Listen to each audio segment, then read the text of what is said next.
from a band that I would definitely not call heavy metal, perhaps hard rock.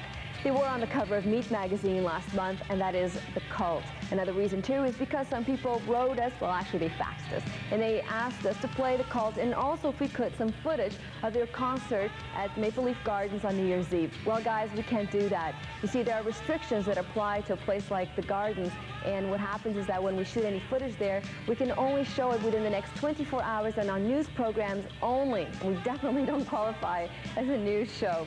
And the other thing, too, you wanted to know how the concert was. Well, I've heard mixed reviews. Some people said they really liked it. And a good friend of mine said she didn't like it because she didn't feel Ian was at his best and that they didn't play enough of their hits. So what we're going to do is get some footage from Musique Plus, our friends in Montreal, and show that to you guys. And also an interview Ian did with Musique Plus. The Cult on the Pepsi 530, who are currently touring in Western Canada.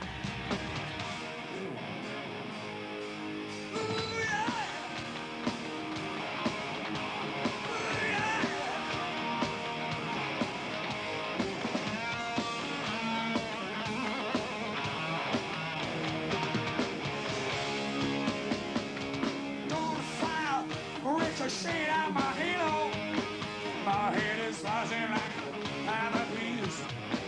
The future sun, God is fine, leaving.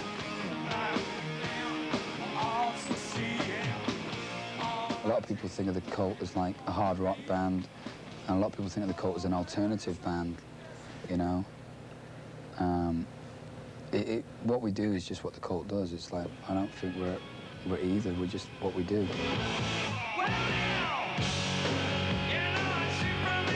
Now this year, 92, especially because with the 500th anniversary of Columbus as well, is a time where there should be a lot of reflection on the importance of native culture and native idealism and spirituality, because we're at a point now where we spend billions of dollars on scientists, you know, trying to say, get up with the answers to a lot of the problems, but really they're right there in front of us.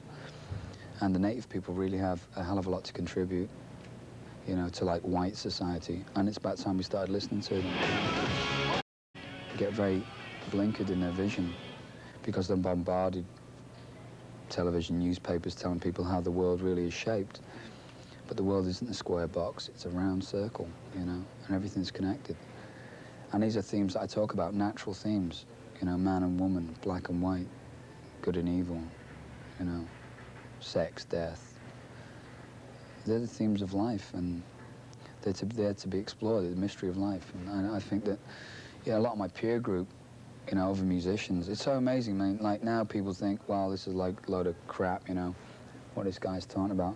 But then you consider, you look at the influence on other bands, you've got like Axl Rose talking about primeval man, you know, the evolution of the new age and the spirit. And you look at the Don't Cry video, the guy's portraying a character as primeval man being reborn. It's like, it's pretty intense stuff, you know. And then you've got like Motley Crue, you've got the video like Primal Scream, you know. I mean, where did they get that from?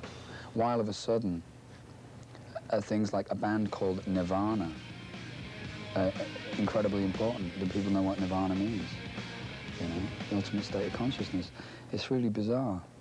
I think subconsciously these things are just happening.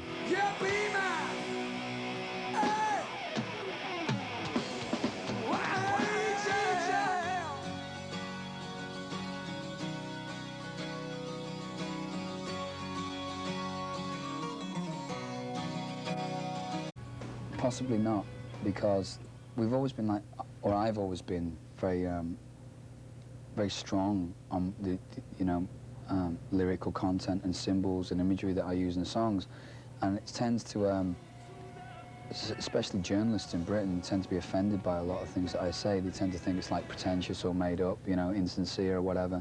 And it's basically just based on my own experiences of life. I'm not like trying to contrive anything, you know. To me, this is my life, this is my lifestyle. I've been doing this since I was like 15, 16 years old.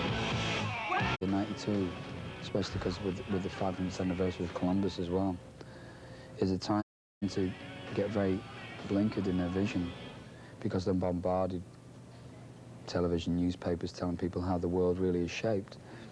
But the world isn't a square box, it's a round circle, you know, and everything's connected. And these are themes that I talk about, natural themes, you know, man and woman, black and white, good and evil, you know, sex, death. They're the themes of life, and they're to be explored, the mystery of life. And I think that, yeah, a lot of my peer group. Pure cult. It's a lot of their greatest hits with a few remixes of their favorite songs, including She Sells Sanctuary. As far as new material goes, the band is in the studio right now. Rick Rubin is producing the record, and that should be coming up later in this year. But enough of the future. This is the past and the cult in our spotlight on Much.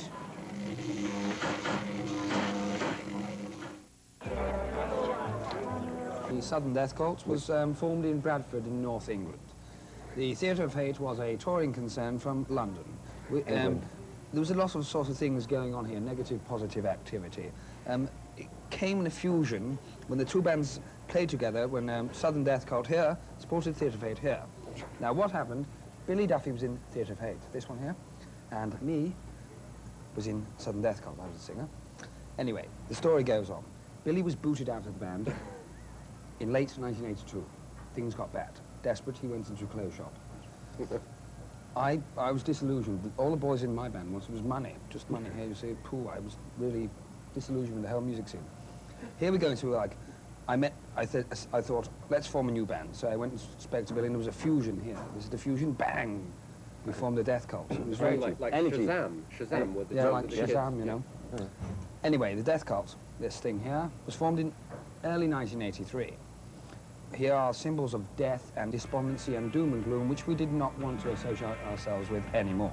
So we dropped the death out of the title and became the cult and became the peace-loving citizens of the world. And that's the story of how we got together for the 153rd Top 5. In many respects, soundtracks to drug trips, you know, with the wah-wah pedals and the wash of the phase-shifting guitars and all of this. Are you trying to evoke that kind of atmosphere at all, or what is your idea? I mean, there isn't necessarily intent, it just, that's the kind of noise we make. I mean, we're not children of the 60s, you know, we're 70s kiddies, that's when we grew up and got involved in music. So, I mean, I suppose, people with a greater knowledge of the 60s who actually lived through it can possibly see that. We just, I mean, it's much simpler with us. I like the sound that wah-wahs make sometimes, and, you know, that's the way we do it. I'm a crazy romantic fool, and I like to use crazy romantic imagery, you know. It enhances the energy of the music. In terms of a band, we had to achieve some success before we could actually allow ourselves a little bit of leeway to do what totally pleased us. Yeah, it's like peer pressure in England when we're saying, like, people say who are your influences, and maybe grudgingly going like, well, I like Janis Joplin, but we're going like, well, I like Paul Kossoff, and it's kind of like, people went, yuck. You know what I mean? And then after a while we got confidence and said, well, why are you saying yuck? Have you ever listened to that kind of music? And they kind of went, well, not really. And you said, well, have a listen to it. And then they're coming back and going, it's good, you know? And they say, well, that's why we're influenced. It's what we've been brought up with, you know? And, you know, it's not like we're aspiring to be like them.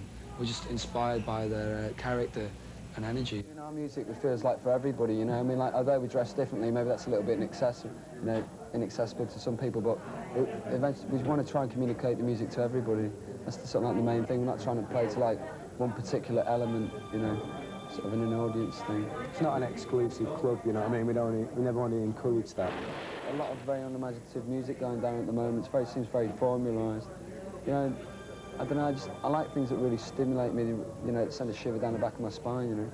I don't think there's anything, like, I'm into things like Jimi Hendrix, you know. The rawness has gone out of music nowadays. Everything kind of seems totally airbrushed. Turn on the radio anywhere in the world and you've got this kind of modern 1980s sound which sort of permeates every style of music, and everything's airbrushed, everything sounds the same. All the bands, it's becoming a big mush. There's not really much character in it. It seems like people are trying too hard to become successful as opposed to like concentrating on the music. Britain got dumped on by the press. There wasn't a single good thing written about that album in Britain. We were like, it was unbelievable. We've got the press clippings just so we remind ourselves how bad it was then. In the rest of the world, like America, Canada, it was heralded as like this wonderful album. So we had lived this dual existence. Then when Electric came out in England, they loved it because Rick Rubin produced it. They wanted to think that they were like hip. And it was ideologically sound. You know, Def Jam was something that British people knew nothing about. It was New York scene, they wanted to get a part of it. So by association, suddenly we're really cool. And in Canada, there was a bit of a backlash. We've got a love affair with Canada. you know, and it's great that Canadians are so goddamn sensible, you know. It's just amazing. Everyone's so sensible up here. They smile, they laugh, you know. We wear brown shoes. Exactly. What do the blues mean to the cult? Or does it mean anything to the cult? Is it sort of a basis? It's like, it's kind of understanding that, like, when we started, I mean, we did a blues song on, like, a B-side of a single in 1984. I think we wrote it in 1983 when we were probably still called the Death Cult. It's called Bone Bag, and we were doing it live in '87.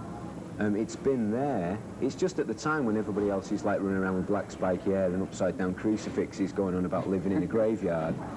The peer pressure around us, it was like, we had this song and it was like, I suppose this is like a blues song, isn't it? And we were going like, what do you do with that? Well, we better put it on a B-side, because the kids just didn't know. Yeah. It's always, it's basically, it's the roots of modern rock music. I mean, it's there. It's the backbone of it. It's always been there. Contemporary music, you know. So it's kind of like, I think if you're playing blues-based rock music, you've got to understand the blues to an extent. And of course, it's the classic story of white boys doing the blues, you know. And we do it in our own way. I mean, I've had the opportunity of playing with people like Coco Taylor, you know, jamming with her, who's a very well-known lady singer in the blues circles. Are those special moments to you? I mean, yeah, of course, because, I mean, and, you know, stuff like seeing John Lee Hooker and actually wanting to go and see him because I know his music. Like I say, you know, it's the backbone, it's the essence, it's the first original sound, the blues. You know, John Lee Hooker, Howlin' Wolf, Muddy Waters, Robert Johnson. Those are the people who started it all. And I think if the further you get away from that, then it loses the essence of what it's all about. Very firm in your stance of being an unpolitical band, Yeah. but just by very nature of using native images, native music, it's a statement, isn't it? Yeah, well, certainly. I mean, we've made statements then, but it was just unpolitical in the sense of like party politics.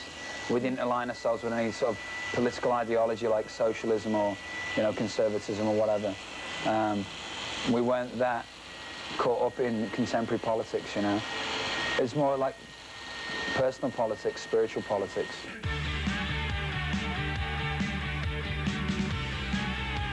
In '92, especially because with the 500th anniversary of Columbus as well. I was told, like, all the music from the 70s, we weren't supposed to listen to it. So in the early 80s in Britain, all the music that was coming out was kind of eclectic. You know, it was like the popular groups like the Banshees, Killing Joke, Bauhaus, Theatre of Hate, very kind of eclectic sounding groups. But nobody was really like, I don't know, ripping it up. Nobody was letting it all hang out. It was very introverted and introspective music. And it didn't really do me at all. It didn't speak for me, and I didn't relate to it at all. So I wanted to hear what wasn't supposed to be listened to, what was taboo, and started listening to things like Hendrix and Joplin and the Doors and Zeppelin and The Who and Cream and MC5 and the Stooges, and the list got endless, Patti Smith, The Underground, and realizing that there was the amount of craft and creativity and soul and the depth, the field of the spectrum of the music from them was incredible. And that in the 70s it became self-indulgent and boring, but late 60s, early 70s was a great period. So that became a major influence for us. And we were like kids in a candy store because we just discovered this, naively so, but our critics said to us that, you know, we shouldn't be allowed to play this kind of music because it had been done before, and, you know, they'd already heard it all done before. And we're going like, but to us it's new, it's exciting, and, you know. So we wore our influences on our sleeve, definitely.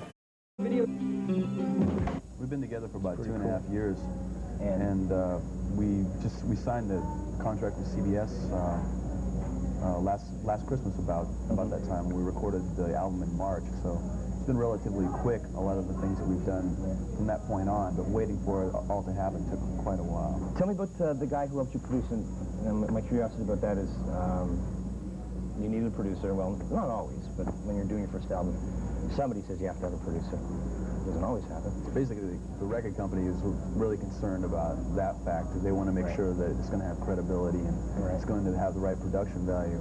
We looked at a couple people, and Dave really appealed to us because... By the way, his name is Dave Jordan, yeah. Such a different...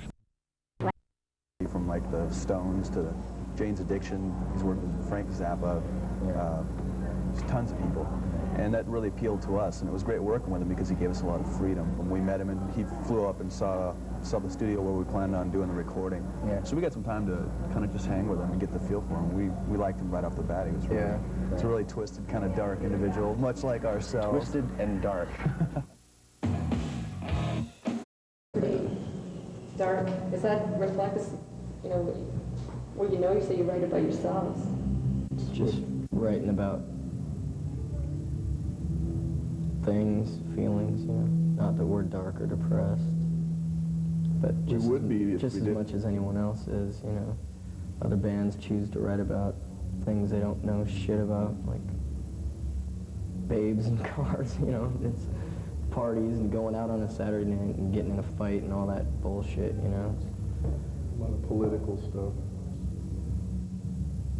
You're a political band? No. I mean, a lot of that's, yeah, we write about ourselves because we know about ourselves. We don't know, I'm not, you know, any authority to write on any political,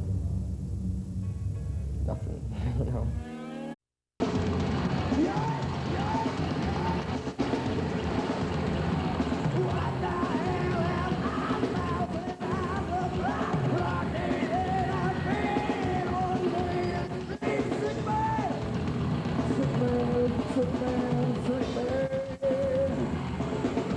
How do you think the audience is reacting to the new album? Very badly. Very, very